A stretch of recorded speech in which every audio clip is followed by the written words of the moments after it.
बापलेकांना 9 पोलिसांनी मारलं आणि त्यांना पोलिसांना आता फाशीची सजा सुनावली. पोलीस कटोडीत झालेल्या छळामुळे अमानुष मारहाणीमुळे बाप-लेकाचा मृत्यू झाला. या प्रकरणी 6 वर्षांनी उच्च न्यायालयानं ऐतिहासिक निकाल दिला. बाप-लेकासोबत घडलेल्या निर्घृण प्रकारची चर्चा संपूर्ण देशात चर्चेचा विषय ठरली. या प्रकरणात 9 पोलिसांना फाशीची शिक्षा सुनावण्यात आली आहे.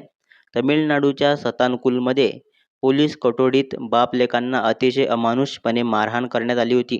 या मारहाणीत दोघांचा मृत्यू झाला.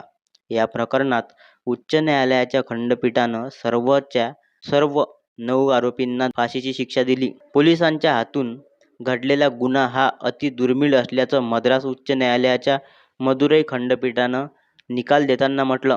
प्रथम अतिरिक्त जिल्हा आणि सत्र न्यायाधीश जी. मुथुकुमारन यांच्या न्यायालयात या प्रकरणाची सुनावणी झाली. सर्व आरोपी हत्या आणि अन्य गंभीर कलमाखाली दोषी आढळले. या प्रकारचा तपास सीबीआयनं केला. त्यांच्या हाती महत्त्वाचे पुरावे लागले. सतानकुलम पोलीस ठाण्याच्या भिंती, प्रसाधनगृह, एसएचओच केबिन आणि पोलिसांकडे असलेल्या काठ्यांचे डीएनए नमुने घेण्यात आले.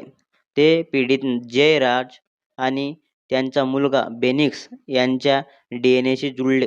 पोलिसांनी कोठडीत दोघांना बेदम मारहाण फॉरेन्सिकच्या अहवालातून सिद्ध झालाय.